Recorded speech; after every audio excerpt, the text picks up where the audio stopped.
Welcome to Crescat's Market Call, featuring our macro and activist mining research. I'm Kevin Smith, Crescat's founder and chief investment officer. Before we get started, please read through our important disclosures being shown now. These and additional disclosures regarding the risks involved in the type of investments we will be discussing, as well as the fund's performance, can be found on Crescat's YouTube channel or on our website using the QR codes on the slides. The type of investments discussed on these videos can carry significant risks, including risk of loss. The videos are intended to be general discussions of macro investment themes, the mining industry, and news with respect to the companies in our activist metals portfolio, and are not intended to be investment advice or an offer of investment advice or services. Crescat's managed funds only accept accredited investors, and the discussion in these videos has been prepared with that level of audience sophistication in mind. Any forward-looking statements may or may not come to fruition. If you enjoy our videos, please click on the like button and make sure you are subscribed to our YouTube channel to get notified of upcoming episodes. You can also follow Crescat Capital on X for ongoing macro research and important news updates on our activist metals positions. If you want to learn more about Crescat's investment strategies, we encourage you to reach out to our head of investor relations, Merrick Iwahashi. His contact information is on the screen now and can also be found on our website at crescat.net. All right, welcome everybody. I've got Quentin live with me today for some important mining insights and updates from our activist portfolio. Tavi has been in Bolivia this week. He's on his way back now, but he pre-recorded a session, so we'll have that too for some Tavi macro. So let's get started. I am really excited because Michael Burry is back. He's certainly one of my heroes in the investment world. As you know, I am I'm not just a long only investor. I like to have short positions as well, especially in our global macro and long short hedge funds, which have more than 20-year track record now and a pretty good downside capture ratio, meaning that in down markets, our fund actually outperforms. Those two funds outperform pretty nicely, and it's because I'm not afraid to short.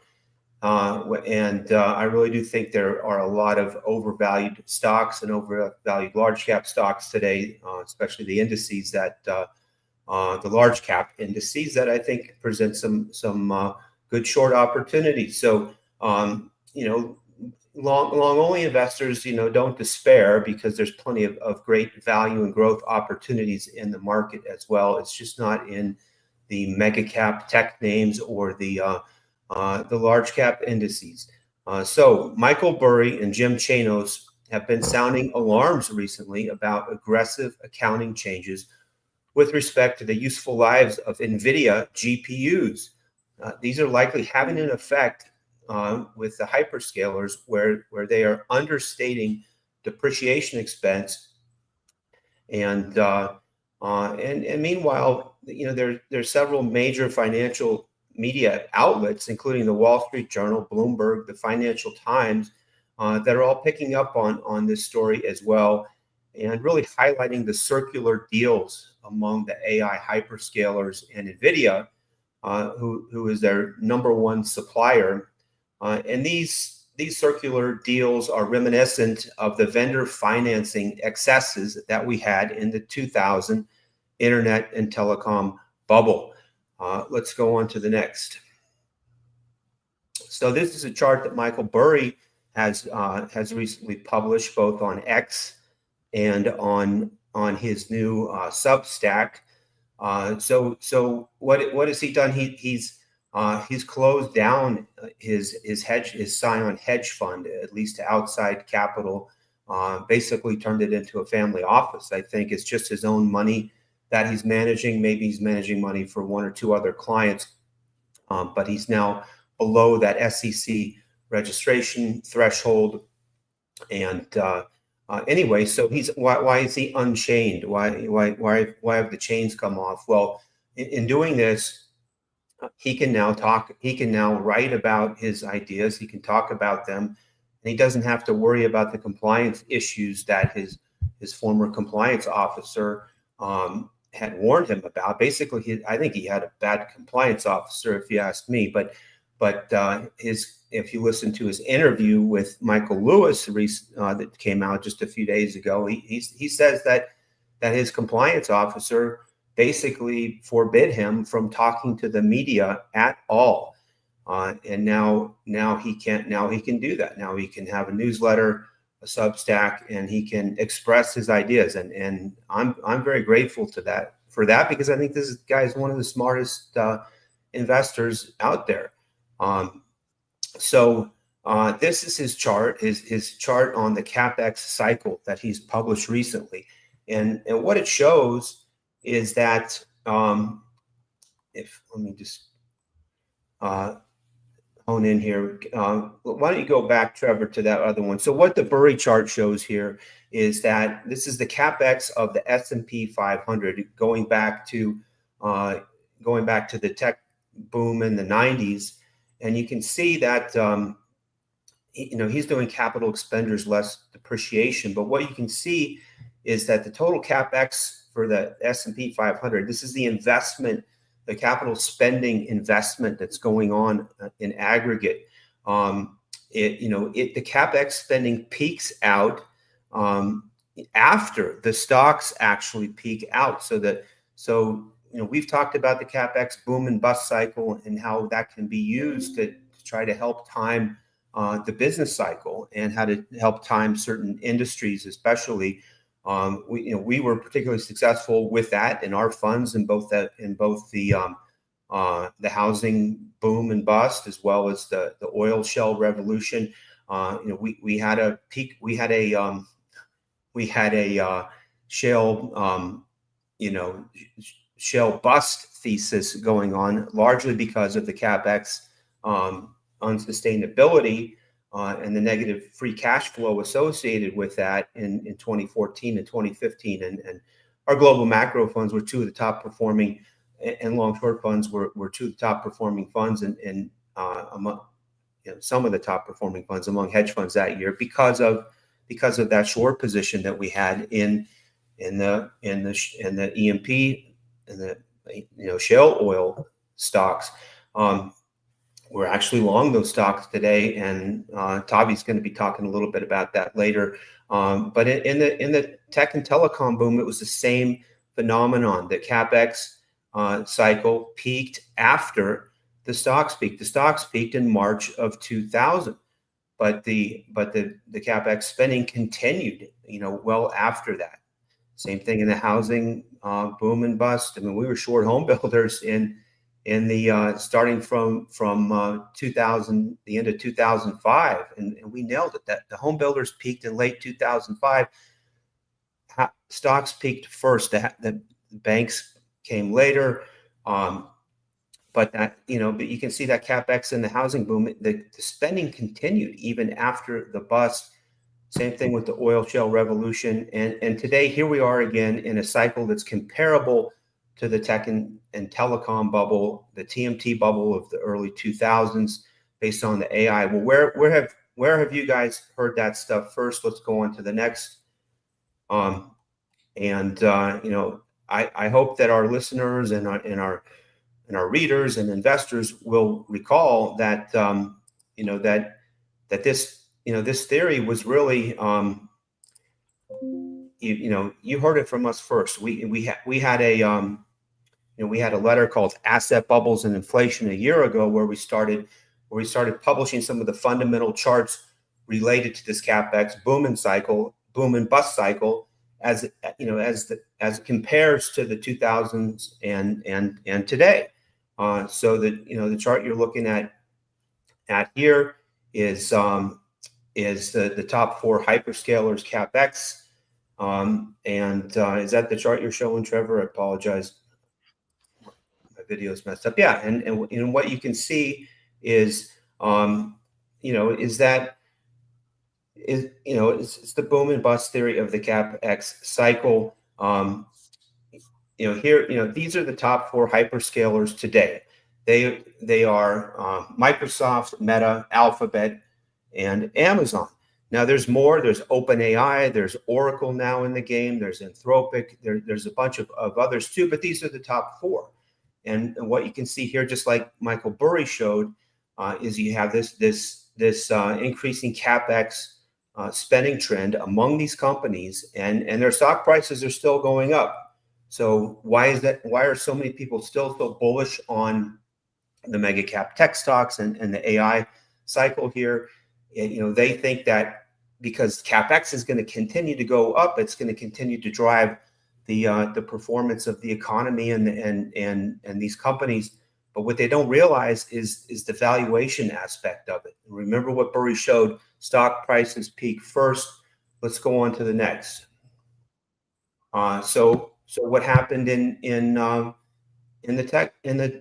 tech bubble of 2000, the internet and telecom bubble? Well, these were the top four hyperscalers of 2000: AT&T, SBC, WorldCom, and Quest. I mean, there were others too, like Global Crossing and many others. I mean, a lot of these companies went completely bankrupt in the tech bust.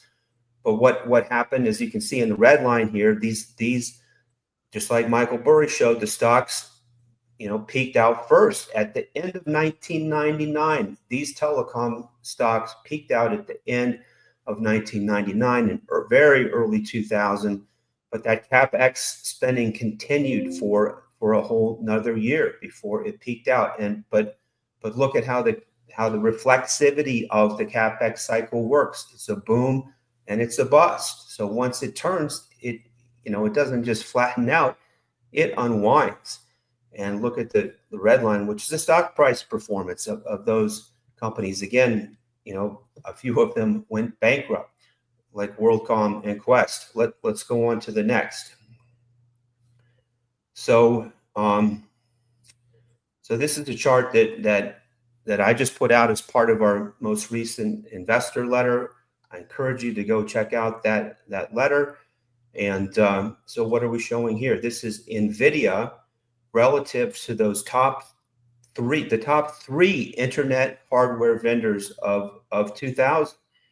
And, in comparisons with the tech mania of March 2000, when Cisco Systems held the world's largest market capitalization, are warranted. NVIDIA's recent enterprise value reached almost 3 times that of Cisco's when normalized for GDP. Indeed, as of October 29th, as of October 29th, when I ran this chart, NVIDIA's enterprise value relative to GDP was 36% higher than the enterprise value to GDP of the 3 biggest internet hardware leaders of 2000 combined: Cisco, Intel, and Sun Microsystems. Okay, now look at this chart. We're looking at Intel, Cisco, and Sun Microsystems in the 2000s. So it's pulled forward 25.6 years in order to compare it to NVIDIA today. And you can see that NVIDIA today is 36% higher enterprise value, market cap, plus net cash, or minus or plus plus net debt, enterprise value relative to GDP, so this is the valuation comparison. Why, and from a valuation standpoint, just one aspect. We've shown many other valuation charts that show why today's large cap stocks, and especially the mega cap techs, are it's one of the biggest valuation bubbles that we've ever seen. So as NVIDIA, along with the rest of the Magnificent Seven, the NASDAQ 100 and the S&P 500, already peaked for the current business cycle. It's a question. It's a bold proposition, but it's certainly possible, in my view. and on October 29th of this year, that date may well mark the turning point, because so far that's the peak of NVIDIA and of the S&P and of the NASDAQ 100. I mean, everyone's all psyched that the Fed's going to cut rates next week, but is that already priced into the market? What's going to happen next week? Are we going to have a sell the news kind of event? I don't know, but the valuations and the unsustainability of the capex, as all the media is highlighting with the circular deals and the accounting gimmickry that's going on, and the disappointment in NVIDIA's free cash flow, and the disappointment in NVIDIA's cash flow from operations and free cash flow on their November 19th earnings release just a few weeks ago, that may well have sealed the deal from a fundamental standpoint that this could be the peak. Let's go on to the next. So here's Bloomberg from today, a chart that Bloomberg put out today, and they're NVIDIA. Everyone thinks it's a monopoly that's going to dominate, and it's had near monopoly pricing power to date. But it's now facing serious competition, not just from advanced micro devices and Intel and Broadcom, Samsung and Huawei, and other Silicon Valley upstarts, but also from its own largest customers who've been developing their own AI inferencing chips, TPUs they call them, tensor processing units. These are ASICs, application-specific semiconductors that are specifically designed for AI inferencing. So, to date, everyone's had to go to NVIDIA GPUs because they're these general purpose, brute force number crunching machines that can do generalized computing for AI. But now we have a lot of competition, not just from other companies that make GPUs, but now these ASICs and tensor processing units, including from NVIDIA's own biggest customers. So, that's Google, who's doing a deal to sell chips to Meta right now. That's Amazon, who just rolled out a new version of their TPU chips to Microsoft, and Elon Musk is developing his own chips as well. So all of the hyperscalers are developing their own chips. Let's go on to the next. So Crescat's funds. We finished a strong November and a strong year to date. And so we are, in the process and now closing up the last month of the year. The Preqin hedge fund database has us as 5 of the top 15 performing hedge funds through October. Through October. And we were down in October across our funds. We've come back strong in November. So these Preqin ranks are still as of the end of October. They're pending for November. We were up across the board. I think we're going to be doing even better in these rankings when we see the November numbers. What is it? But why especially? Well, because a lot of those the hedge funds that were ahead of us year to date, when the top 5 or the top 10 through October, most of those funds were crypto related funds. And look what's been happening to crypto in the past several weeks, including last month. So I think you're going to see Crescat rising in these rankings when they're published for November. So why did I say value and growth investors don't despair, even though I'm kind of a bear right now for large cap stocks? It's because there are a lot of other things to buy. Let's go on to my final slide. This is Crescat's Precious Metals Fund. It's our precious and critical metals mining fund.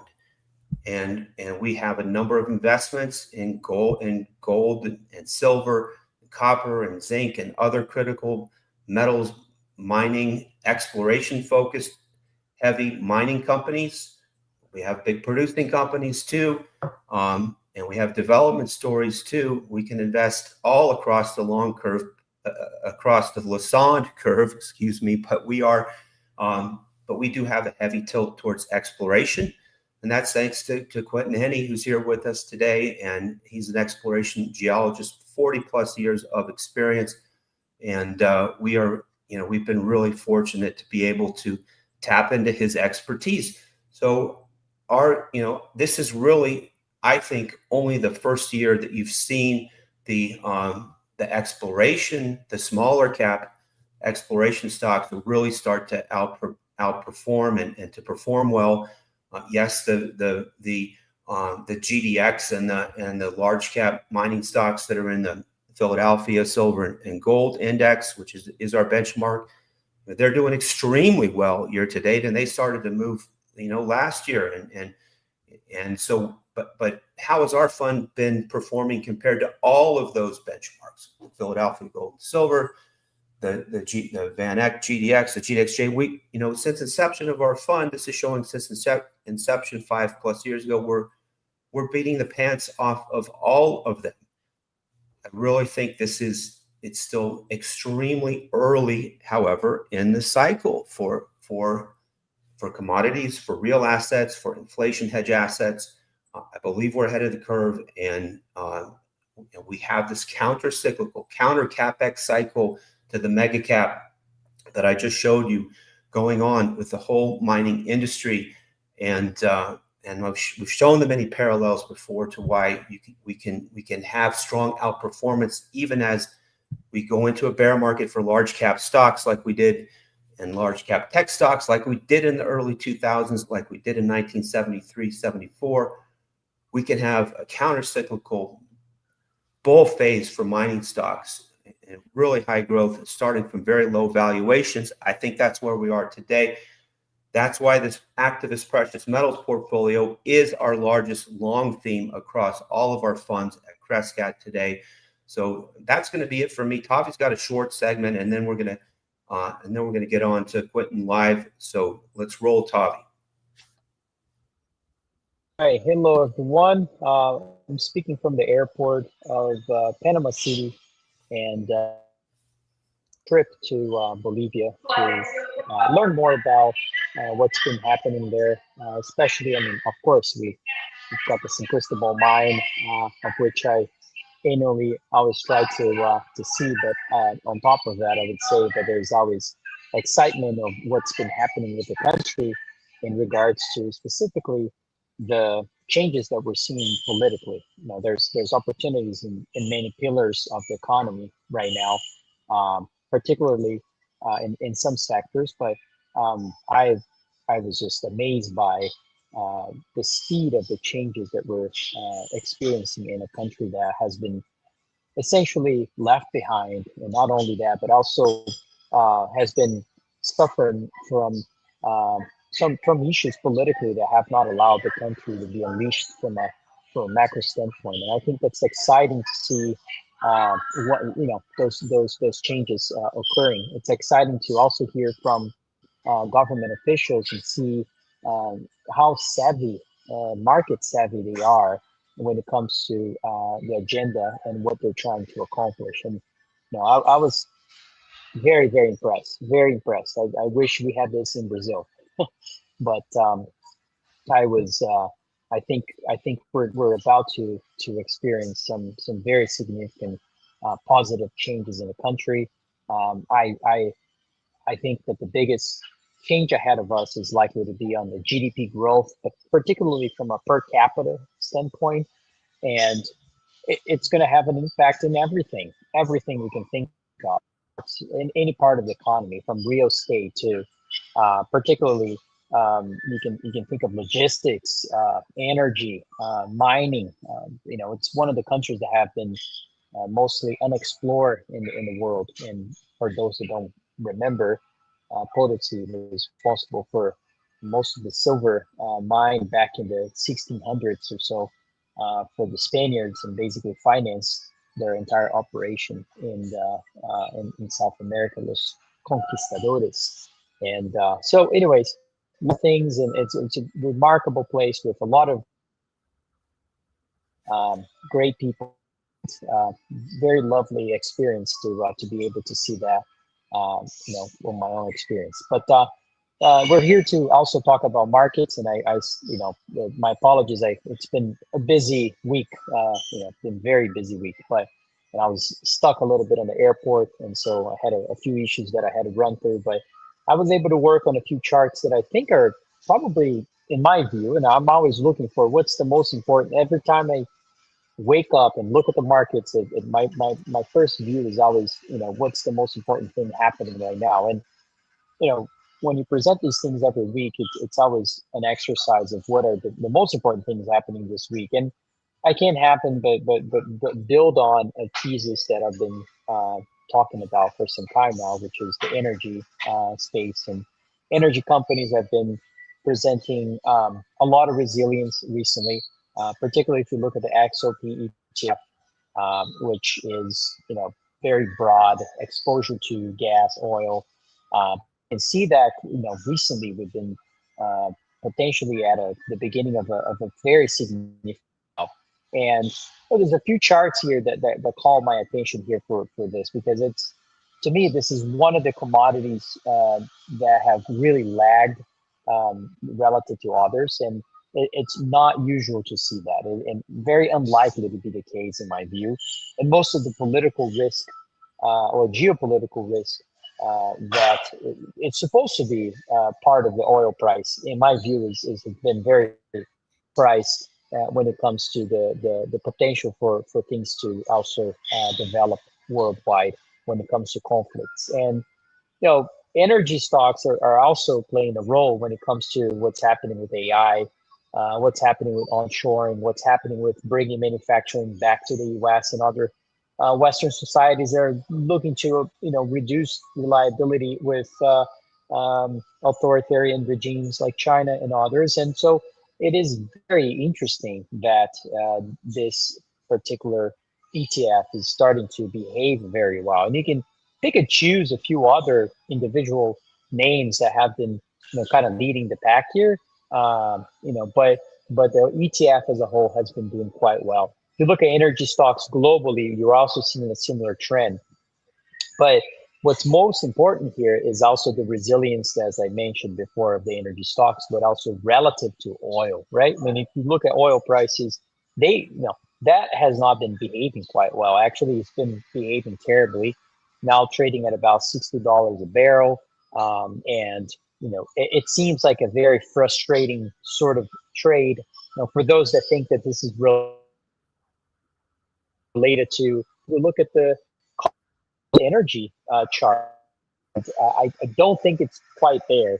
I think that the reason is another, but I also think that oil looks, like potentially a very compelling macro opportunity as well. And so this is why I'm presenting this. And usually when you have these periods where energy stocks tend to perform better than oil, actually mark periods as well of bull markets for energy as a whole, not just energy equities, but also the commodity. And this is probably the most important chart I posted recently, right? And I think I might have used in this presentation. It's okay to show it again, because I actually think it's one of the most important charts that you must. We've had first panel gold miners break out. I mean, we had a period of consolidation from the early 2020s all the way to 2024 or so, and then we saw this breakout recently here for the last 12, not call it 16 months or so, 20 months. And then copper miners in this panel did quite a similar pattern, right? I mean, we saw some consolidation, a little bit steeper, or I should say a little more volatile, but then the steep breakout as well. And then lastly, you saw the energy equities here in the last panel, where the consolidation has happened, but we haven't seen that steep upward movement on it, which I think is the opportunity. When you look at oil prices relative to money supply, which is one way to look at commodities overall, historically speaking, we're probably at one of the most cheapest levels in history in this metric. We've seen periods when it was expensive back during the global financial crisis. And this is a big difference from the housing bubble environment we saw. We clearly are in a bubble when it comes to equity markets in the US. But it's different than '08, right? Because '08, we did see oil being very expensive. This time we actually have more of a similar scenario to where we saw back in the early 2000s when the tech bubble was also showing issues, or the tech sector was also showing issues of frothiness. But when you look at the oil space, was actually quite cheap, which is similar to now. So I think, my view, strategically speaking, oil right now as a commodity, if you look at the realm of commodities and hard assets, it's probably one of the cheapest commodities out there, if not the cheapest at this moment. So I'm paying very close attention to this. Another commodity that plays a role in a more, should say, more cyclical way, but is losing its cyclicality recently, just because of the needs for building AI infrastructure, build data centers, revamp utility companies, and all the electricity infrastructure we have in the U.S. and other countries. Copper is rather the core of that, but yes, we've seen a lot of breakouts recently in some other metals, but to me, copper is on the brink of a really, really big move. Once you break out to those levels, you tend to get into a sort of a price discovery phase, and that price discovery phase tends to be very explosive usually. That's a period where there's not a lot of resistance, and therefore called the price discovery moment, where the price of that asset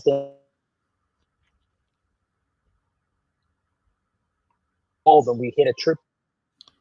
If anybody recall back when we're hitting at about $2,000 an ounce, then we added, pretty much double the price after that, right? So it wouldn't shock me to see, double the price of copper in 20 months from now, or along those lines, because I do think there's a potential for that from a supply constraint aspect, but also from a demand side as well. And now technically looking at a perfect, moment for that breakout to occur.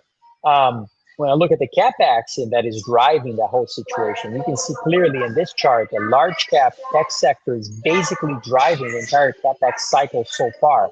Now, I did hear Bassin talking about this and others. I do think the mid cap environment is also going to drive this as well in the future. And so pay attention to this because it might transition a little more. But basically, we're seeing a large amount of capital being spent by the large cap tech companies. And that money is coming into other parts of the economy, such as commodities, in my view. Miners. This is one important chart I wanted to talk about. Gold miners have, capex, and who would have thought that we would see gold prices at 4,200, silver prices approaching $60 an ounce, and then the capex for these miners are still 86% lower than their prior peak level when you adjust for gold prices. And so, when you don't adjust for gold prices, you're down about 50% from peak levels. So this is a remarkable chart that shows you, in my view, one of the biggest signs of a bubble in the gold mining space is when miners begin to spend like drunken sailors, right?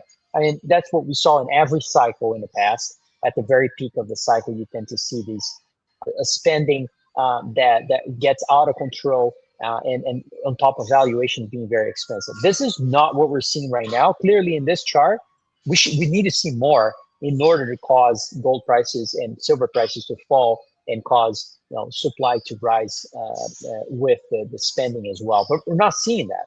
It's challenging to find metals. It's challenging to. Are still very reluctant to spend capital, which is. I think this is one of the most important cycles for mining that we've seen in history, and it's probably going to be one of the longest in history, if you ask me. Another way of seeing the beginning of this cycle as well is just looking at the miners relative to gold itself, and we've been doing higher lows recently, right, all the way back to 2015, 2020, 2023, 2024, and now we broke out from a very significant resistance, and now I think we're off the races here, and potentially going to be seeing gold miners really play the leverage that they usually have as a business, which leverage plays both ways, bad and good way, but I'm about to see the good side of that. Silver also breaking out recently, doing very well, and it's important to put into perspective. Is this the beginning, the end? To me, it's still got a long runs ahead of us here, and especially when you look at silver relative to inflation. But this metric that we're looking at, CPI, is not a perfect metric for inflation itself. It's in our view is at least a very conservative metric to what real inflation is running in globally, and so if you think that we're looking cheap from a CPI adjustment standpoint, imagine on real inflation, which I think it's twice what this is. And so we're still long ways from prior highs when it comes to this type of metric. And I think it's a very important metric to look at as we monitor what's happening in the precious metals industry. My last chart in this presentation, two last charts, is a very good macro kind of step back chart, right? It's a 10-year rolling change of the gold to S&P 500 ratio long-term cycle. So basically what happens is you have periods where gold outperforms the S&P 500. There are periods when the S&P 500 outperforms gold. And people try to kind of think about these things as if it's one trend the entire time, and it's not. I believe that there's. I don't believe. I look at the data. I mean, you're looking at right in front of it. There's cyclicality to this ratio as well, and especially when you step back on a 10-year horizon. 1940s, a period of a lot of debt in the government, and what happened was that gold actually outperformed the S&P 500, mostly caused by the S&P not doing very well. 1970s, not a period of a lot of debt, but a period of inflation, a period of the end of the gold standard, a period of the beginning of a lack of disciplinary approach from governments overall, globally speaking. And what do you have? You have a gold cycle driven by both sides of that, where the S&P didn't do very well, but gold did extremely well. Then you have the early 2000s. This was a bubble environment. The debt wasn't so much of an issue. There was not much of inflation. There was not much of a central bank buying spree happening. And so that cycle wasn't as pronounced as you can see here. I think this cycle was the prior ones because of the imbalances we have. The debt is a lot worse. The situation of the Fed having to cut rates at all costs is even more severe than we've seen in the past. We've got deglobalization that resembles the periods like we saw in the 40s, for instance. I think we have inflation that is similar to the 70s, inflation that is sort of really infiltrating the economy in a way that people are ignoring, but it's extremely important. So I think that this is a period that you don't want to be, thinking that what we've seen this year so far with, the S&P in gold terms actually having its worst year since '08, with the S&P actually going up, right? I mean, it's all about, gold actually, to use gold as real inflation, it's actually eroding the performance of the S&P 500 in real terms, just because of how much inflation is running in the country. And so when you think about in those aspects, a lot of people tend to maybe consider that the outperformance of gold, it's not something that will be long lived. Not my view. I think this is a long-term sort of pattern as presented in this chart, and potentially just the beginning of that trend occurring again. Last thing I want to talk about is this chart. I always like to acknowledge assets that are cheap, some fundamental reason. Of course, we're looking at short interest of a TLT ETF, the Treasury bond. It's a longer duration bond. I've been saying not only internally but also recently that I do think there's a significant opportunity here, betting that the 10-year and the 30-year yields are going to fall. I've been of the view that yields are going to fall altogether.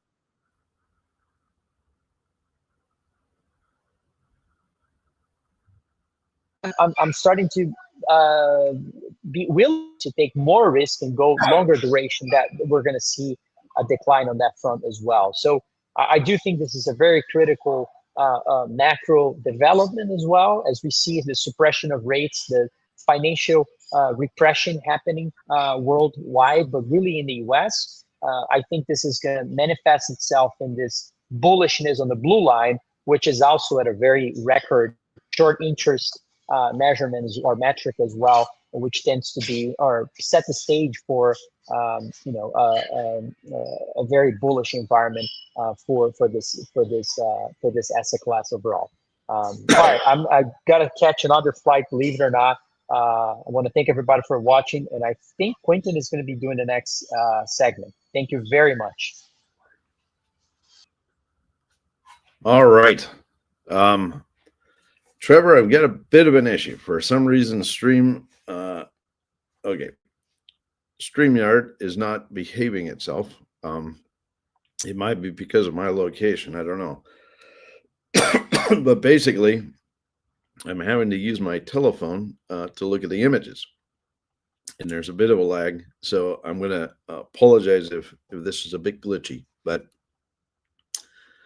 what I'm going to do is take you through, like I did a couple of weeks ago, take you through a little tour of a project that San Cristobal has acquired in Ireland. We acquired this late last year. We bought an interest in the Galmoy mine in Ireland. Galmoy is a historic zinc producer. It's a very famous mine. It was the highest grade zinc mine in Ireland. Ireland, most people don't know, is a mining jurisdiction. It's actually quite famous mining jurisdiction. And mainly for zinc. You know, there's some other metals, there's silver, there's lead, but zinc is the biggie.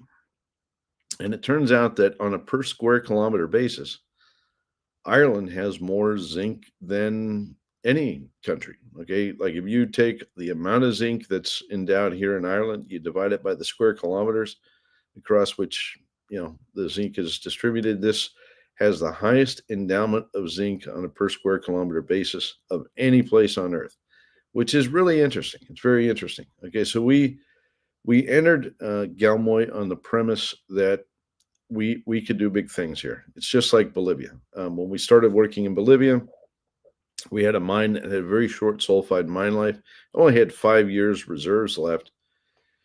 It had some other, you know, signs of projects that could be developed, but it's taken a lot of work there to bring everything up to speed. All right, now we've added lots of sulfide reserves at San Cristobal at this point. We now have a future that takes us out into the late 2030s.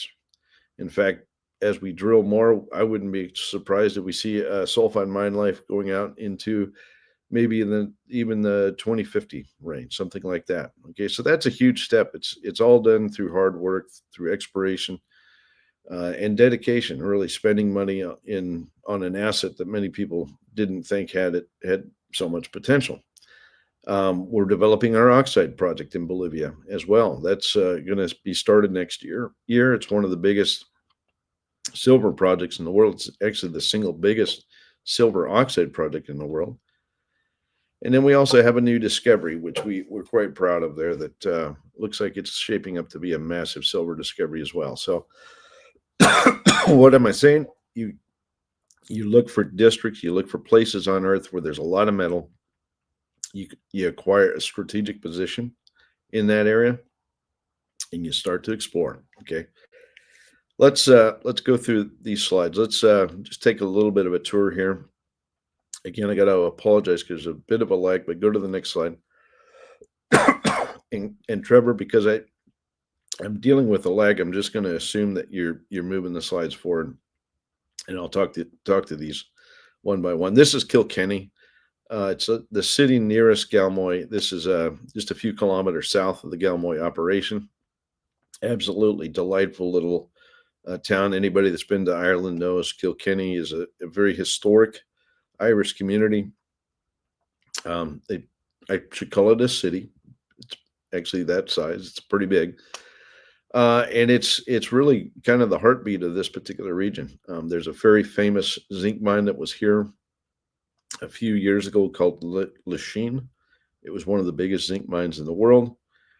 It was mined out about 10 years ago. It's been reclaimed since, but there's a lot of people in this region that remember the history of mining and what it did for the economy around Kilkenny, and we're proud to really reinvigorate mining here. It's a new day in Ireland in every respect. Let's go to the next slide. Okay, again, because of the lag, I'm just going to assume we're on the next slide here. Apologize. I'm going to run you through a little bit of geology. This is the Rathdowney Trend. This arcuate belt that you see here kind of crisscrosses the southern half of Ireland. It extends kind of in a northeast direction where we're located, which is inside that purple circle. And it extends all the way back up to Dublin. In fact, the biggest endowment of zinc in a deposit is up at the Navan area, or often called Tara, the Tara mine that's near Dublin. But right here in the heart of the Rathdowney Trend around Kilkenny, we have the Lachine deposit, quite famous. We have Galmoy, which in this case is shown as a blue dot there. And we also have an investment in our neighboring company that owns the Rapla project. Okay, why do we have this strategic position? Because this is a hugely endowed district. We've worked hard to kind of consolidate, conglomerate, if you will, a land position here. And so in the case of Rapla, it's a strategic share position in the company. We're funding exploration here. We've got drills working all over at this point. We've got a couple drills working at Galmoy itself. We also have a couple drills working up at Rapla. What do we intend to find? Well, I want to find the next Lachine or even the next Navan deposit. Okay, and I think we're in the right neighborhood. So we're doing the hard work that we need to, but at the same time, we're opening the mine too, and I'll talk more about that as well. Let's go to the next slide. Okay, so a little bit about the geology of Irish deposits. They're not SEDEX, meaning exhalo deposits per se, but they closely resemble that. And if you look at this image, you can see kind of a schematic cross-sectional view of these deposits. They tend to cluster in certain stratigraphic positions within the layers of rock that underlie the central part of Ireland. There's a particular contact between this Walsortian formation. It's that subunit, the purple, and the Walsortian reef above. There's a particular break that tends to host the biggest deposits here, and that includes Lachine, Rapla, and Galmoy, which are all represented on this image. And those structures, those faults that are coming up, are actually feeder zones for these mineralized bodies. Now, you might say, well, did these things form on the seafloor? Did they exhale out onto the seafloor? Not quite. Okay, the sedimentary rocks were actually deposited, and then the faulting occurred, or we'll say moved, and it allowed hot fluids to come up. And because of the porosity, the permeability of the rocks here, the fluids found that particular unit and they spread out along it, and they form these very blanket-like deposits that can be quite extensive. Now, the best ore is typically found around the feeder, the fault zones, but the lenses can extend out for quite some distance. Okay, so let's look at another image. Let's go to the next slide. Again, apologies about the lag. There's nothing I can do about it, but anyway. All right, so this image shows you the Lachine deposit. It's a footprint of the deposits at Lachine. It's not just one deposit, by the way. Lachine is comprised of a whole series of pods. Notice that in this image, which is a plan view, on the left-hand side, there's a structural zone, kind of northeast trending, and then there's these gray blobs that come off. Those are the sheet-like ore bodies. They're big lenses of sulfides, in particular zinc, lead, and often silver sulfides that occur and extend out from the feeder zone, which is the fault. Okay, and if you get a sense of the scale here, these things occur over a couple square kilometers or several square kilometers in this area, but they're not all together. Okay, so the key here is that once you find one pod, if you kind of understand one pod, you got to also then start thinking, well, where's the next one? Where's the next one? Okay, and that's the logic that has to be applied in this area. To find the next deposit, you actually have to start thinking about the periodicity of these deposits, how they're spaced along the fault zone, and simply drill. I mean, that's it, pure and simple. You got to drill to find these. Now, we are to the northeast of Lachine, so basically that fault zone that you see there kind of carries on. It trends up the entire Rathdowney Trend, more or less, and we are the next car in the train, so to speak. We're basically the next um, area in which these pods occur, and then Rapala is the next one yet further up to the northeast. This was a great mine when it was in operation. 22 million tons, a little over 10% zinc. Fantastic mine. It's one of the biggest zinc mines in the world in its heyday. It's totally reclaimed at this point. What do we want to find? We want to find that right there. I think we have a very good shot of finding, a Lachine scale endowment of zinc on the Galmoy and Rapala properties. Go to the next slide, please. Okay, so sorry about the lag. I don't know why this lag is happening. What we're doing at Galmoy is twofold. Firstly, we are reopening the historic mine. Okay, and there is infrastructure on site. This aerial image here shows you we do have some residual infrastructure, like the stockpile dome, which is shown there. It looks like a big teepee. We have some old water tanks. One in the back is a historic water treatment tank. We actually built a new one here recently, and you can see there's office buildings and stuff scattered around the property as well. So there was infrastructure here, but we're making it great again. We're basically coming in and we're going to resurrect this mine. All right, so let's look at a few images here. Go to the next slide. By the way, all of the area around this, it's farm fields. It's flat but pristine farm country, and people ask, well, how do you get along with the local farmers and stuff? Absolutely fantastic. When we applied for a permit and stuff, we got approvals. There was no resistance to this. Everybody remembers Lachine. They know that the team that we have here operating this is the ex-Lachine operational team. They are fantastic folks. They have a great reputation, and we have zero resistance whatsoever. It's a delight to work in this part of the world. Anyway, this image shows you the new treatment tank, which is on the left, the old one on the right, stockpile domes way over there on the far left. And this part of the site is where we're going to put the ore sorting. Now, you say, well, what's the plan here? Are you going to have a mill? No, we aren't. Okay, we're actually going to open up this mine. We're going to bring the ore to surface and crush it and then sort it with mechanical sorters. This is kind of a unique operation in that regard. We're not going to have a big flotation mill or something like that. We're not going to have huge amounts of tailings, things like that.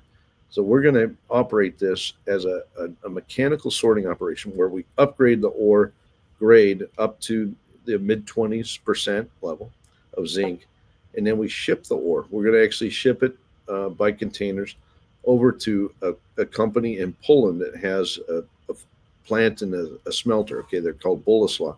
So we have an agreement with Bolesław to sell our product to them, and it actually makes for a very interesting situation because the capital to get this started is in the low 40s millions of dollars.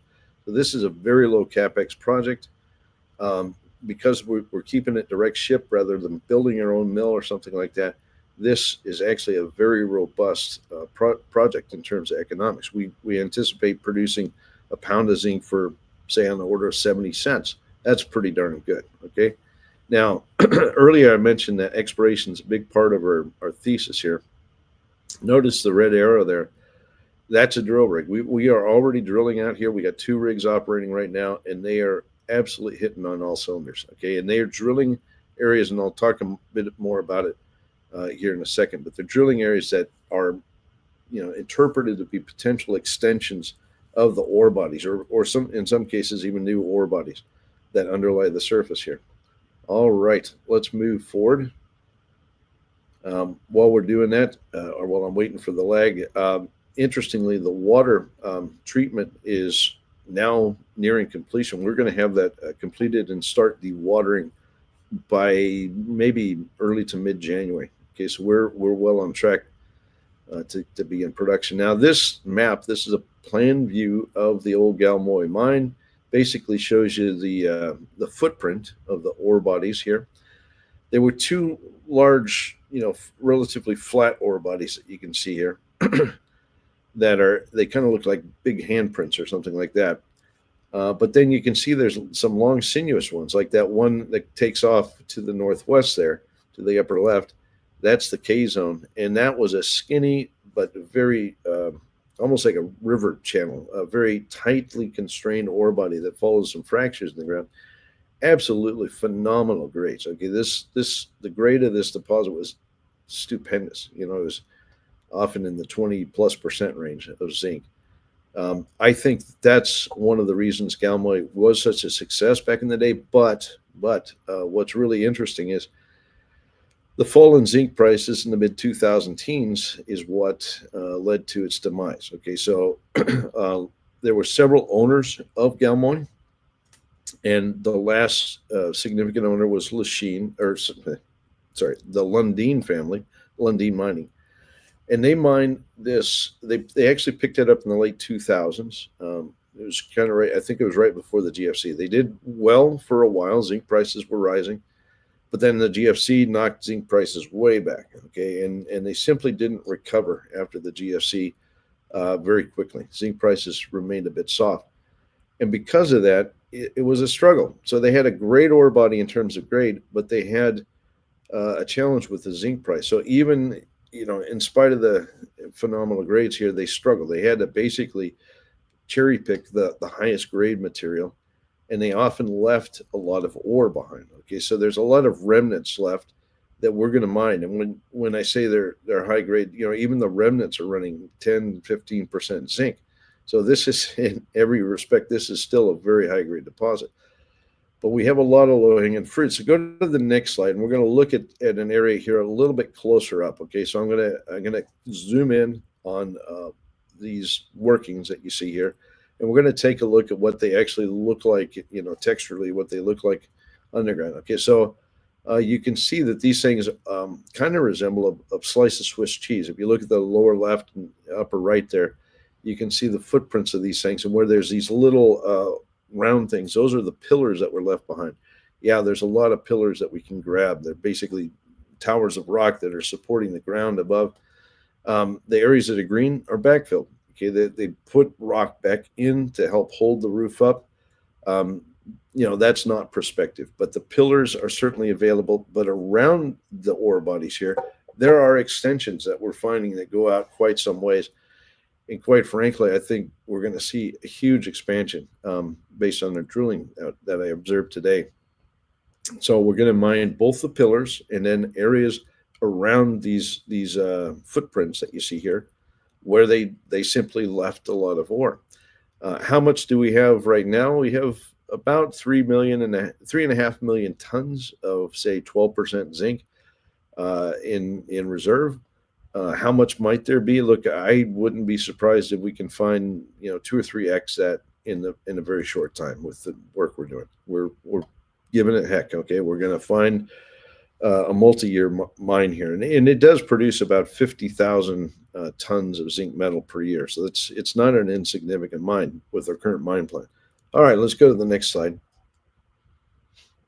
So, one of the things that geologists, engineers have to spend a lot of time doing is having meetings because you have to get everybody on the same page. You got people in this room. This is our team from both San Cristobal, but also the guys from Chinoon, which is the local Irish company here.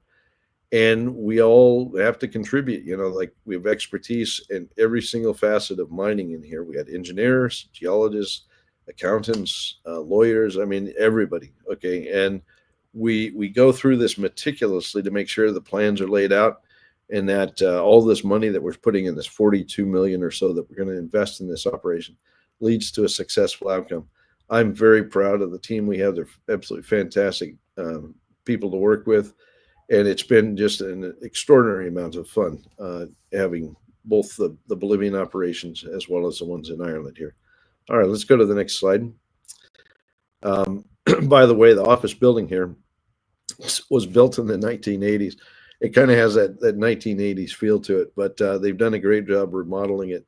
When we first acquired this back in December last year, it was pretty ragtag. It was pretty rough, but we had a budget to fix up the office. Now it's looking a lot better than it was. But anyway, this is an image looking over the mine site, the development site. You can see we have a lot of heavy equipment going in place. This is actually the area where the ore sorting is going to take place right in front of us here. You can see the TP off on the left. Basically, it's a panoramic shot. It was absolutely pouring rain all day today. When I took this photo, it was blowing absolutely sideways and very cold. But they basically it's winter, Irish winter is what they tell me. So typical. All right, let's go to the next slide. By the way, we'll have this entire thing ready for production and basically back in operation in roughly July next year. We start July or August. We should start seeing ore. I would say by end of next year we'll be in full production, something like that. All right. So this image just shows you the aerial view of that site. We are going to do mechanical sorting. It's the most unusual mine or plan for a mine that anybody's seen in Ireland. Everybody expected a mill, something like this. Nope, we're not doing a mill. We're doing mechanical sorting. It means we won't have mill tailings, and the whole capex is quite low. Let's go to the next slide. Not sure I got duplicates in there, but sorry about that. Anyway, all right. So the TP itself dates back to the mid 1980s. We have to re-engineer that, and we're basically going in there and re-welding the framework to keep the thing from stabilize it, I guess. This thing is where the ores are going to be hosted or housed. Obviously the weather here is very wet. You don't want a lot of moisture coming in contact with the sulfide ores, or they tend to degrade the ores. Right, so we're going to stockpile them in here, and we actually are going to put our crushers and so forth in here. One of the steps to do mechanical sorting is to have crushers that take the rock down to a relatively uniform size, so that they can be mechanically sorted. And we're going to do all of that inside the dome here. All right, go to the next slide. If you recall the dome that I showed you at St. Cristobal's round, it's a giant round dome. Here they like teepees. All right, so what are we looking at here? Out there in that brown dirt patch, that's actually the first work to reopen the decline. So there's basically inside that pit, it's kind of hard to see over the brown there, sorry, but there's going to be a ramp that goes down into the ground, leads all the way down to the mine workings. They're starting to excavate that back out. That was the original ramp. So they're basically going to re-exhume the historic ramp that accessed the mine workings. The mine workings are anywhere from about 50 to maybe 150 meters below surface. That sounds deep. It's really not very deep. In fact, this is quite shallow. So the ore system itself is very shallow with respect to many deposits across Ireland. All right, let's carry on. Let's go forward. Again, look, things like groundwater, we got to dewater. The historic mine has a lot of water, and so the first step is going to be pumping out all that water and treating it, so that it can be released into the natural water system. While I was here, we had a huge number of trucks show up. It was very exciting because this is a lot of the equipment they need to complete the water treatment plant. Basically, everything, all the equipment that is required showed up about 1 o'clock this afternoon, and a lot of the crew had to go out and actually help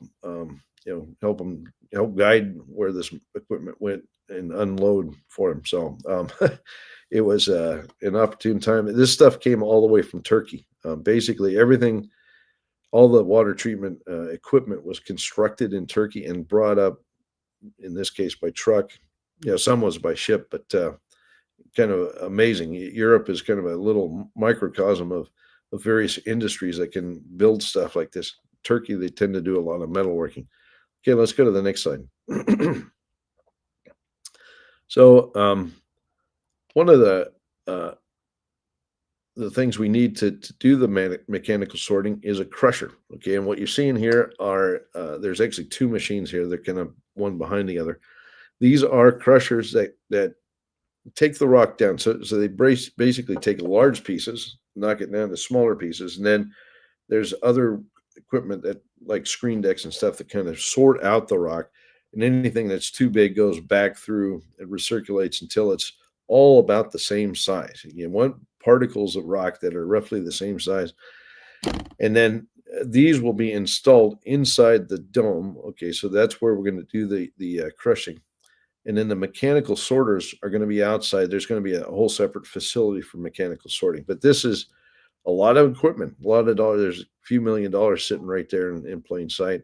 Yeah, $42 million total build. Of that, maybe half of it is actually dollars spent on equipment, and including the water treatment plant that they showed you, these crushers, the ore sorters, the mechanical sorters. I think arrive in January. A lot of money being spent right now. By the end of January, we will have spent roughly half of the capex, and by late July next year, we'll have spent the whole 42 million. But is that a big sum of money? Yeah, it's a big sum of money. But in light of the money that San Cristobal's making right now, it's a drop in the bucket. I got to say we've been very, very fortunate. Let's go to the next slide. By the way, we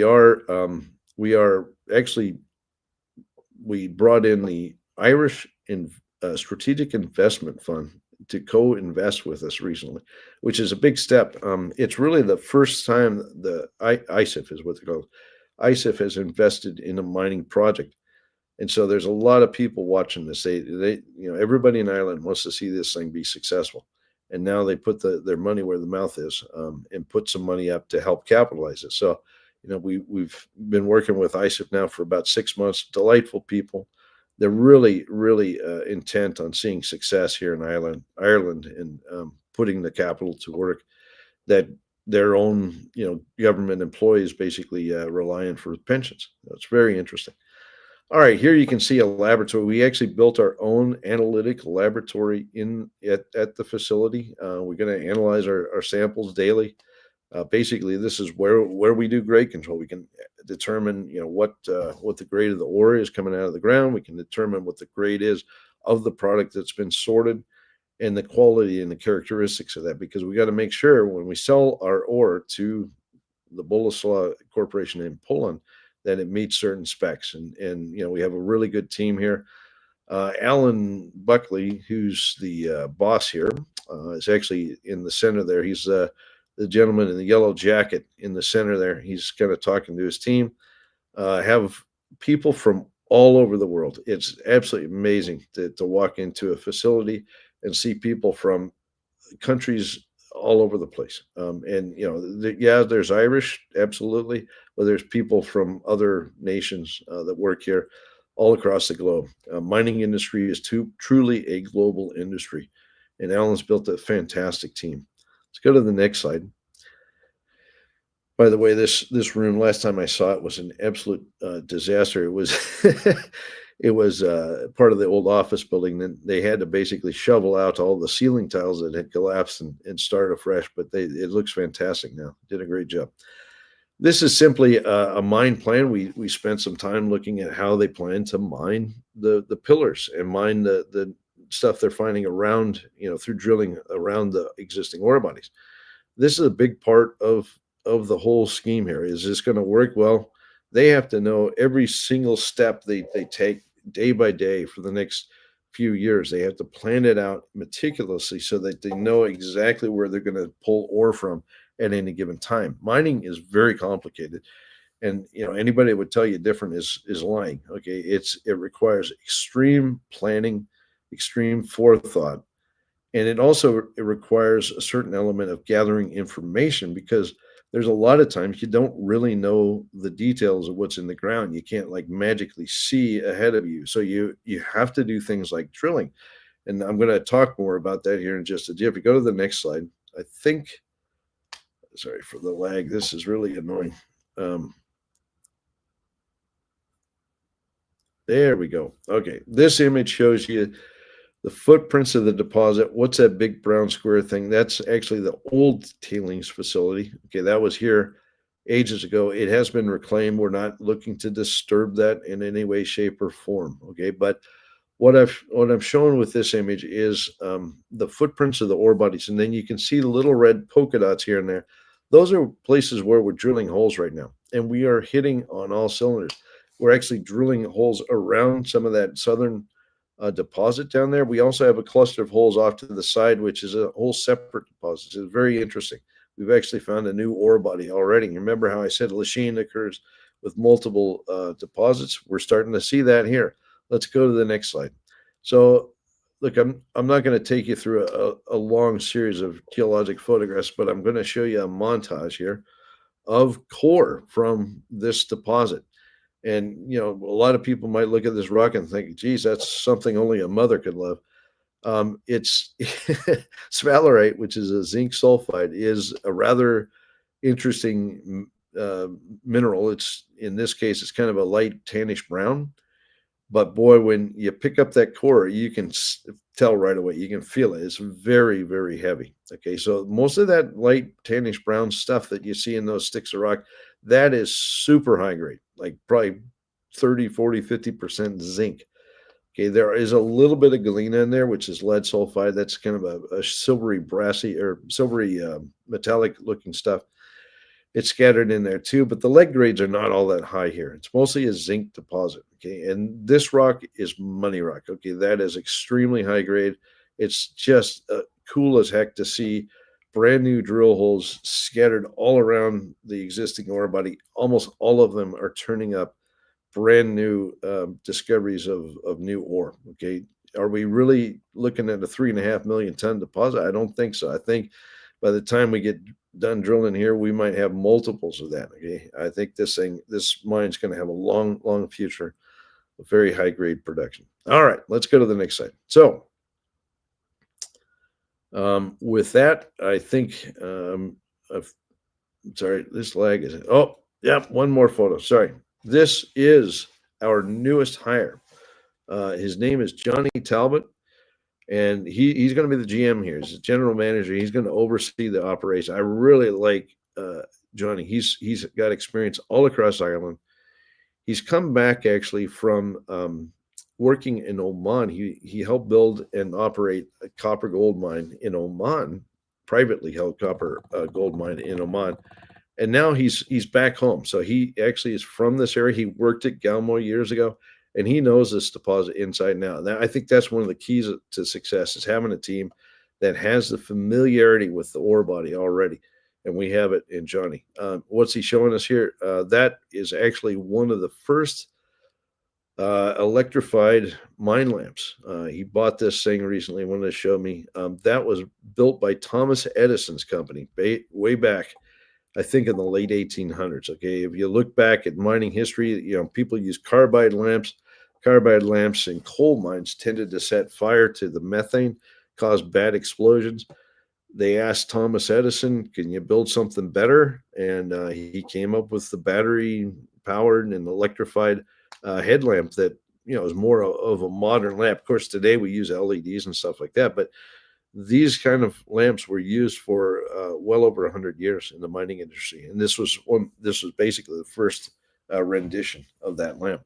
Right, quite cool. All right, let's go forward. Okay, so now I'm going to give you a few updates, and we're going to kind of skate through these because I realize I've been talking for a long time, blabbing on about Ireland.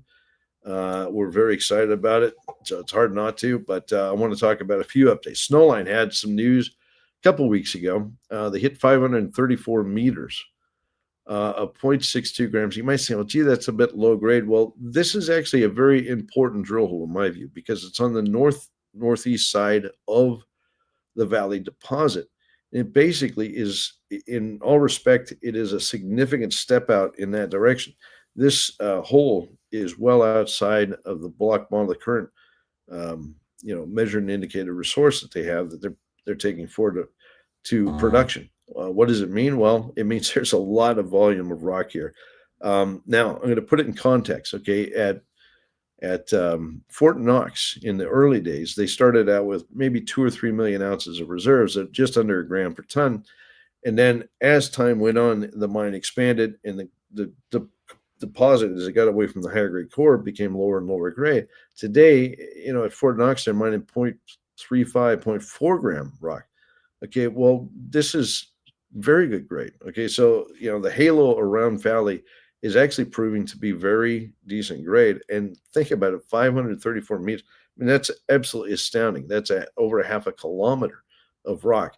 0.62 gram, by the way, is like $85 in gold at current prices. What do I consider for an open pit? If you have $50, $55 rock, that's pretty good. This is $80, $85 rock. Okay, so this is very significant. It is on the north side of the resource area, and I think what they're seeing is a pretty big extension out into that part of the valley system. Not quite as high grade, but who cares? It's going to add a lot of tons, and it'll be a large inventory of gold that is added to the system. All right, let's go to the next slide. Now, there were a couple of things they showed in this news release that really caught my attention. First one, let's see, is it moving? There we go. This image shows you the pit outline, but it shows you where the hole is. Up there at the top is that 534 label, and it's pointing to the drill hole. And while it looks like this is within the pit, it's actually, because of its orientation, it kind of pierces down through the bottom of the pit. So it's like the bottom of the hole is way outside of the pit. Okay, so it is truly an extension.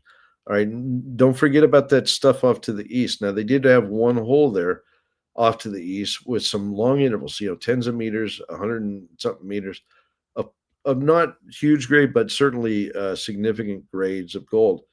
And that is a really interesting part of the system, because there's something going on over there. Have we seen the high grade yet? The higher grade? No, but hold your breath rather.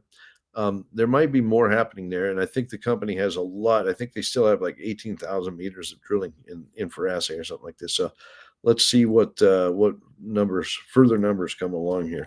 Let's go to the next slide. I think that this image in this next slide is really telling, because it kind of puts a context around the scale of the valley system. If you look at this long section up at the top, valley is way over there on the left, and this section goes all the way back to the northeast across Gracie. Okay, and don't forget Gracie. Yeah, we haven't heard about it for a while, but there's clear geophysical evidence. There's another intrusive down there. Yeah, it's a bit lower. It's probably a blind deposit once they find it. But look at this. They did nick some really interesting mineralization. There's a 53 meter intercept of 0.32 gram. There's 10 meters of 0.61 gram in that one drill hole. Is it an ore body? Is it a discovery? Well, no, but it looks a heck of a lot like what you would see around a discovery. All right. So I think that the company's starting to hone in on a new discovery over there at Gracie. And I think, they tried to drill there a couple of years ago. They hit some pops and whistles. Interesting. But I think this hole really sets itself apart. Part of the reason for that is because if you look at the photographs at the bottom there of the gold, how it occurs with the bismuth minerals and things, we're starting to see that kind of secret sauce of gold mineralization with bismuth tellurides starting to pick up there. All right. And I wouldn't be surprised if next year the company does some more drilling and they find, guess what, another deposit, maybe another valley hiding in plain sight. All right. But this gives you a sense of scale of these systems. Again, these almost always occur in clusters. Okay. Let's go to the next slide. Now, let's talk about yet another tale in the Yukon. Where's the slide? Is it there? There we go. Sitka has a lot of these targets, these intrusives, that reduced intrusives across their property at Clear Creek.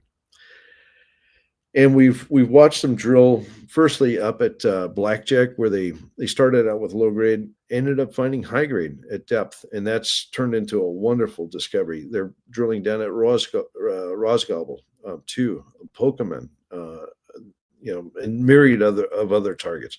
But we don't want to forget that they also had another deposit up at the north end called Eiger. Okay, and the drill hole that's in this news release here is actually a drill hole from the Eiger system. It hit 0.75 gram over 121 meters. Now you might say, oh, that's kind of lowish grade, but again, don't forget, I mean, 0.75 grade is nearly $100 a ton in gold. In terms of current economics, that's wildly economic. Okay, so this is a good intercept. It's a classic reduced intrusion. And I think they're starting to see some sniffs of higher grades here at the property. And why do I say that? Well, let's go to the next image.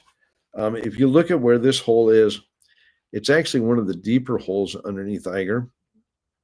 And it kind of reminds me of where they were at with Blackjack about 2.5 or 3 years ago. All right, so hold on, the slide hasn't moved from there. We go. Okay, let's look at the plan view firstly. You can see Blackjack over here on the left-hand side. They did have some news out of the saddle zone, which is between Blackjack and Eiger. Over the summer, they had some really strong results there, and that I think is destined to expand as well. But Eiger's way over here on the right-hand side. And, it kind of got lost in the shuffle with all the news out of all the rest of the projects. But this recent drilling shows that there is higher grade mineralization starting to occur at depth. And we saw that at Blackjack back in, I think, mid 2023 is when they started to see some higher grades pop up. And that's actually when we took our first position, was when we saw the higher grade show up at Blackjack. Well, they're seeing it at Eiger. Let's look at the next image. And this shows you in cross-sectional view the Eiger deposit. It shows you where these drill holes are. Boy, this thing's lagging like son of a gun. Okay, they're deeper in the system. There's basically a whittle pit pulled on this deposit right now. So that's what you're seeing here, that blue kind of V-shaped thing. Notice these holes are below that. Okay, so they're showing that the deposit extends, but they're also showing the grades are picking up. Why is that important? Well, that's going back to the west. Okay, this is really interesting because if you think about this in the third dimension, what's to say this couldn't connect up with the saddle zone and in turn connect up with the Blackjack zone? In other words, I think all of this stuff is interconnected at depth. Does it mean we have a massive deposit? I don't know yet, but I do think there's a lot more going on. And when I see a company drill holes like this and see significant expansion of the system and increasing grade, that's telling them they have a vector to work with. I wouldn't be surprised if this turns into a lot more than we think it is. It's not going to be just the low-grade cloud that is currently perceived here. I think we have something interesting developing. All right, let's go to the next slide. Now,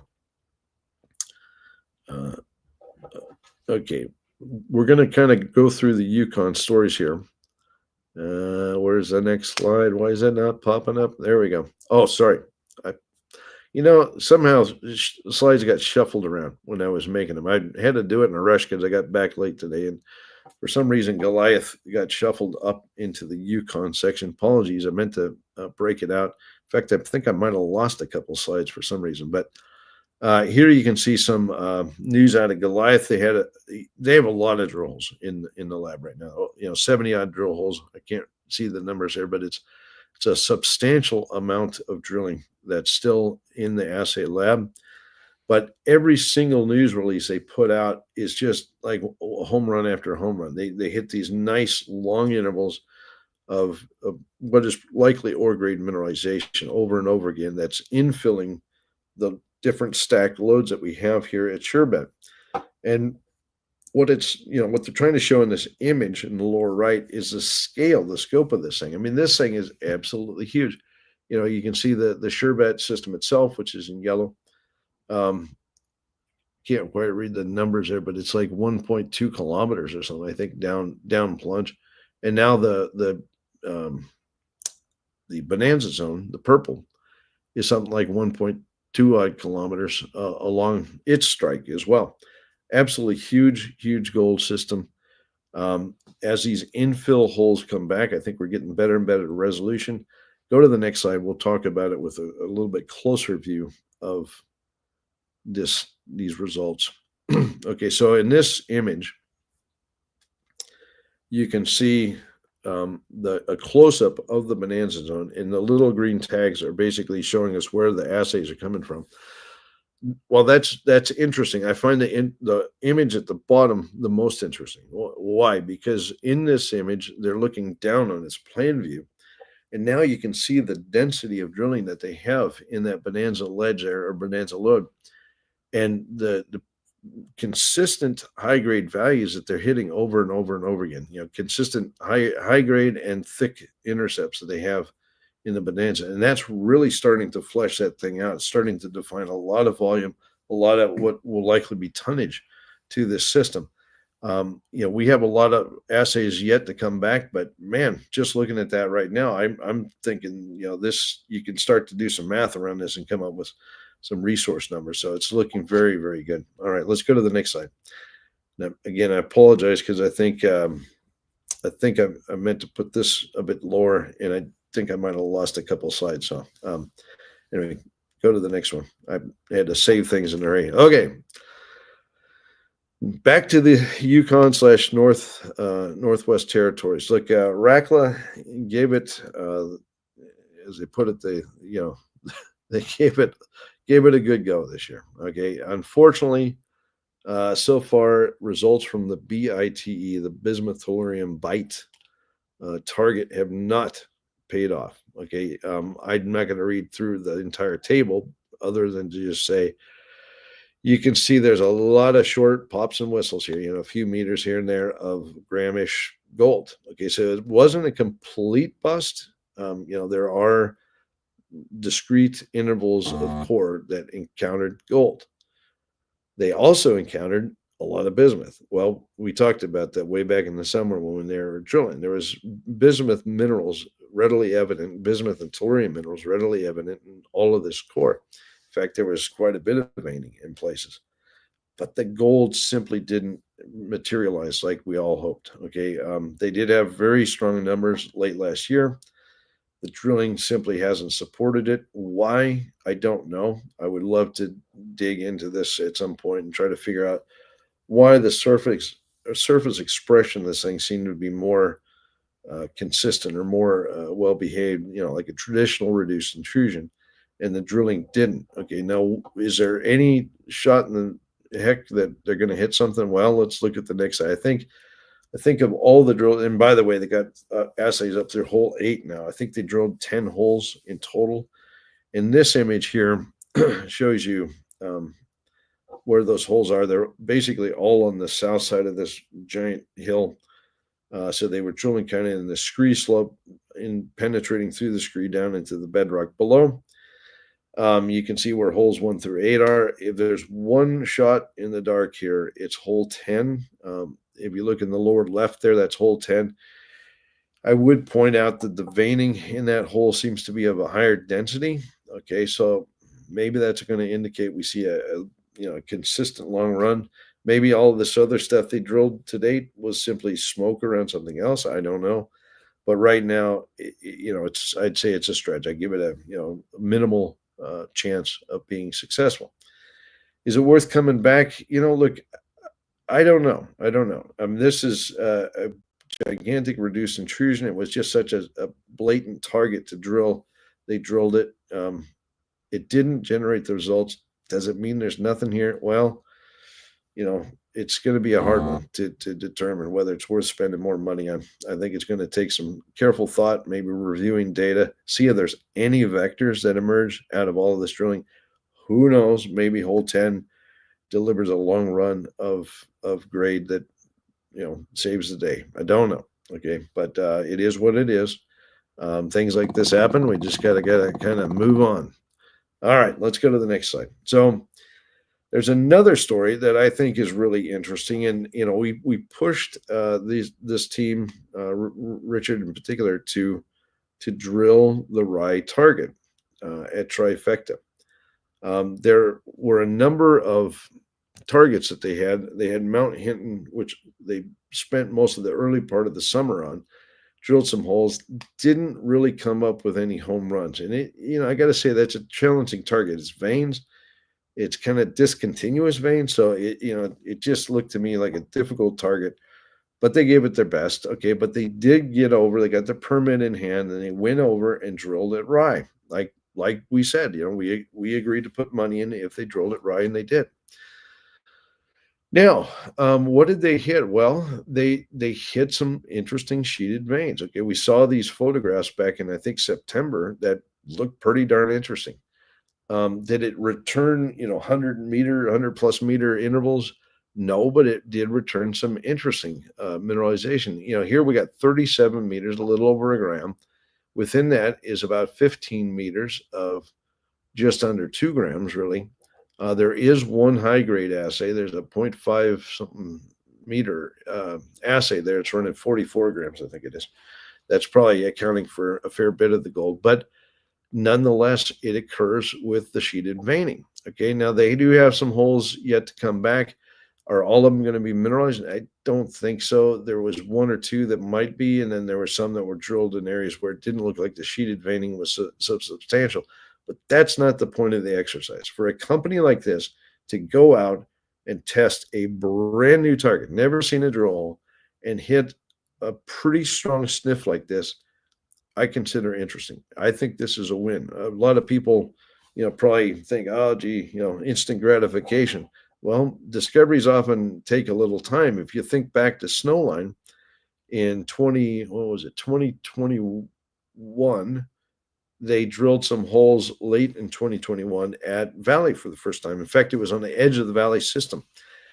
Were they absolute, home runs? No, they were, like tens of meters or maybe 100 plus meter of subgram to maybe one low 1.x gram. Okay. But that was what pulled them back in. And then they drilled subsequent, and they drilled Valley more after those first initial holes returned some anomalous gold. And look at today, they got Valley. It's amazing. Okay. Is this maybe a similar story here? Well, they got the sheeted veins. So I think this looks darn interesting. Let's go to first of all, let's look at a plan view. Let's go to the next image and let's look at a plan view. The first thing that I think is really interesting about this, this particular drill hole, and why they decided to drill out here must have been from surface exposure, because they actually are not in the intrusion. If you look at this plan map, the intrusion is the big pink thing. Okay. Where's this hole? It's the one up at the north. Okay. So it's a ways out from the intrusion. It's in the schistose rock, the country rocks that are around the intrusion. Nonetheless, they saw sheeted veins.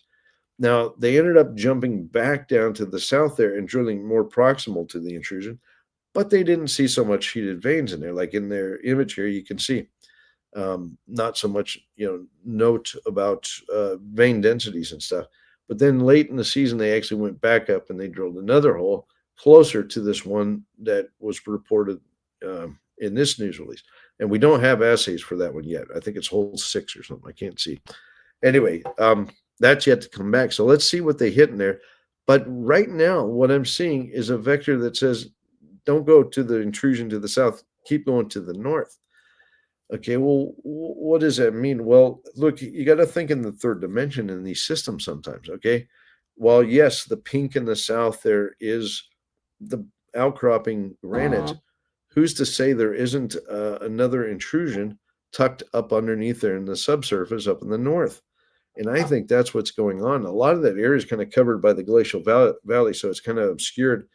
But guys, look, when you hit 30 odd meters of over a gram, take it seriously. And yeah, it's going to be next summer before they can follow up on this, but that is a win in my book. Okay. They need to do more work here. Should more money be spent on this project? Absolutely.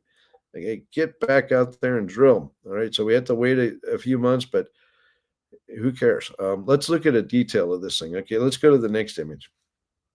And what I did here, they had a long kind of montage of all the core photos, and I had to kind of cut it into two pieces and put them side by side because they wouldn't fit on the slide. But you can see from this image that all of the intervals of core through that whole intercept carry gold. Okay. I can't read through the numbers. I can't even see the darn things, but the red numbers that you see there are the grades of all of those respective intercepts that make up the longer continuous run. And there's quite a few in there. So I think starting a little bit towards the bottom on the left side and carrying on over to the top of the right side, where the grades are 1 or 2 gram. Well, that's valley type grade. Okay, we have a taste of a valley type system here, albeit in the schistose rock. Don't know why it's hosted out there, but maybe we're in the roof of a system, maybe a little bit deeper below here, maybe a little bit further to the north, maybe who knows? I don't know, but that needs to be followed up. That looks really interesting. I'm going to probably end up buying more shares because I think this is looking kind of like snowline-ish, pattern of discovery with luck. We can't make any promises, but who knows? Maybe they have a big deposit there. Let's go to the next slide. So I'm getting towards the end here, and I think I realized something that happened because I had some slides, and when I think I overwrote them. Why is this lagging? Yes, I did. Darn it.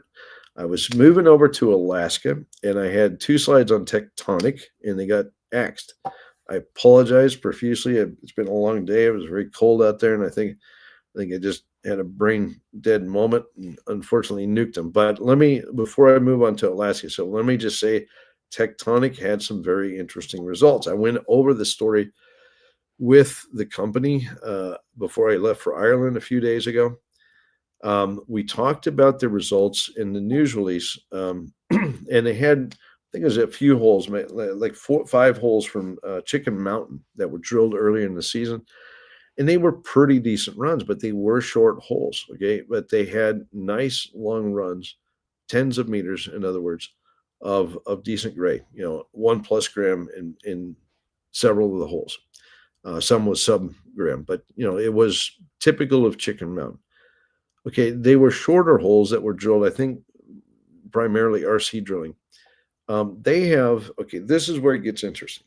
They have quite a few deeper holes that they finished as part of their phase 2 drilling, which was later in the year. Okay, and that's what really caught my attention. All right, now I think it's very important that the guys at Tectonic find a larger high-grade core, kind of like I told you for Fort Knox. I think it's really critical that they find a couple million ounces, say at 2 grams. And I think you're starting to see it in some of those drill holes. That was really encouraging. I like the grades on those holes they released last week. But I also think that the drilling they have coming is going to show us a bit better about this kind of potential. Yeah, is there a 2 or 3 million ounce higher grade, say 1 gram per ton core to the system? We might actually see that in some of the drilling that's coming from these bigger holes that they drilled or deeper holes that they drilled. They just hang tight. I think there's a lot of interesting data coming out of Tectonic here shortly. They have some core images that they're going to be putting together, I guess, on a virtual core tour or something like that. I think before I cast any judgments, about what we might see, I want to see that core. But I think Tectonic looks very interesting. Apologize for losing the slides here. I think they got overwritten by the subsequent slides for some reason. But Tectonic is a reduced intrusive system. It's in Alaska. It's not in the Yukon like the rest of the ones I just talked about. But it looks darn interesting. Okay, Alaska Silver. This used to be called Western Alaska, as we know.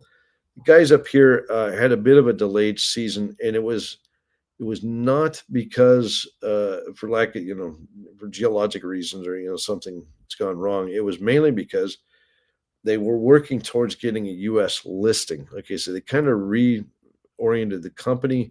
U.S. markets are basically where capital is coming from lately. And they wanted to kind of tap more into the U.S. Side of the investment world. It took a long time. I don't know why it took so darn long, but they finally got shifted over. And what it meant, though, is it meant they didn't have as much ammo to get out and do some work, but they did do some work. Okay, they did some really important work, and one of the things they came up with was the discovery of some very high grade surface samples and trenching, kind of in between. It was in between the Water Pump Creek area, which is off in the east, and the Illinois Creek area, which is a historic resource to the west. They actually found at surface some very high grade silver numbers that occur with galena, with lead and stuff, that for all the world looked like the stuff over at Water Pump Creek. Why is this important? Well, there's a big CRD system here, most likely. There's a big CRD system. That's the thesis we're working on. And this is the first evidence that there's more to the system beyond what they found so far at Water Pump Creek. So even though it's just surface samples for now, I think it's a telling indication there's a lot more exploration needs to be done here. They did drill some holes. I guess I must have read this too quickly or something, but they have a few holes. Sounds like they're in the lab. If they had hit anything big in these holes, I think they would have talked about them. So, did they, hit a home run like a couple of years ago? No, not yet. But the samples they see at surface tell us that the CRD is alive and well, and let's hope by next year they can get out there and drill this thing properly. Okay, so let's go to the next slide.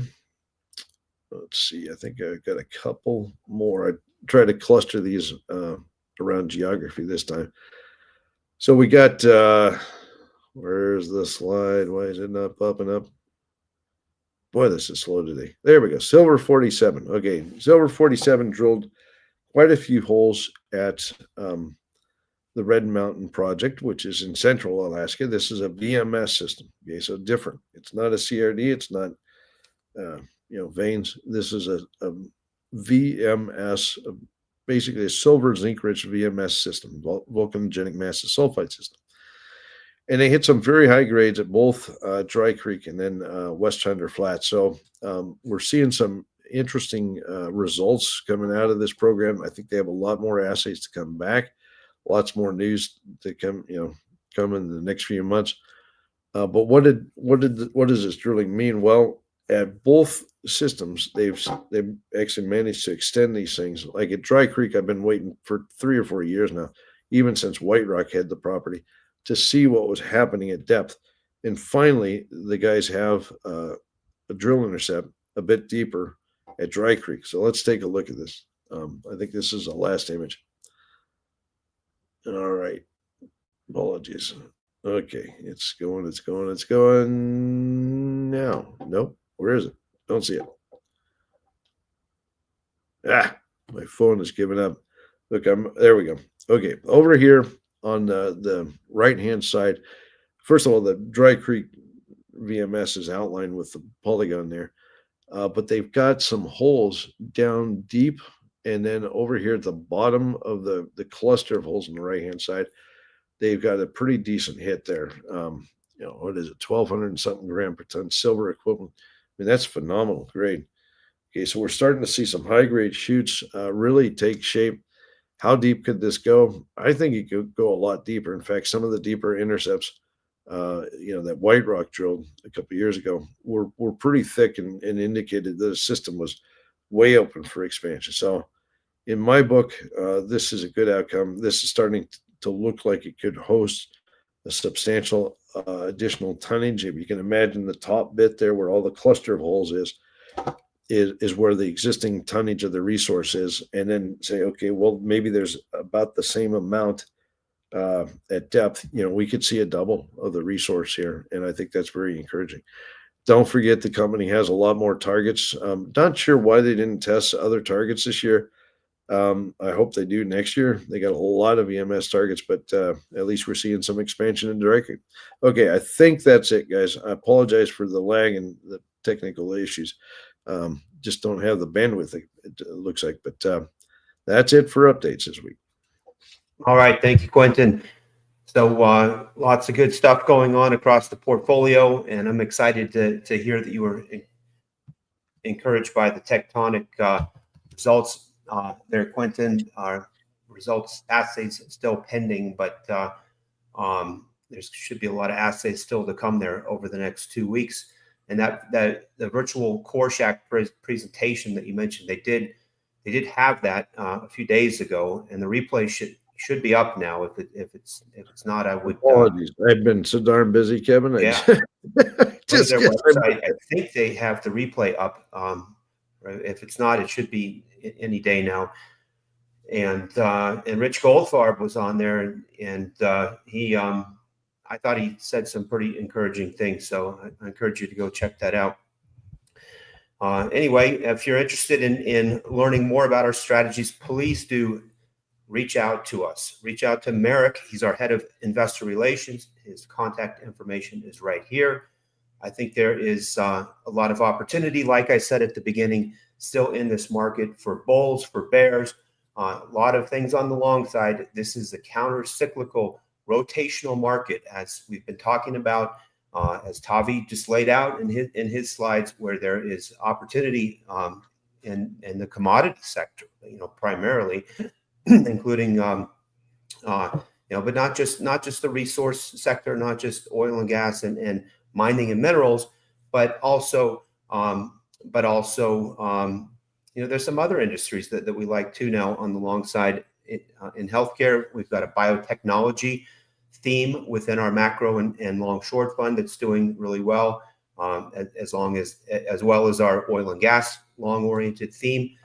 Look at natural gas perking up here today. Even oil starting to pick up a little bit, and some of those stocks in our portfolio, which are the natural gas heavy E&P stocks, are really starting to perform. We're starting to get interested in financials. I think this is a market, like Tavi was saying, that's going to be a lot like the early 2000s, where it was really the tech and telecom sector coming down and the large cap stocks coming down. But it was a time to rotate long into commodities, into mining and minerals, into financials, industrials. And I think it's a very similar market. So there's long opportunities here. It's not just about the big short, but I do think there's a big short opportunity too. And I encourage you strongly to go to our website, check out our materials, and reach out. We'll see you again in 2 weeks. Thank you.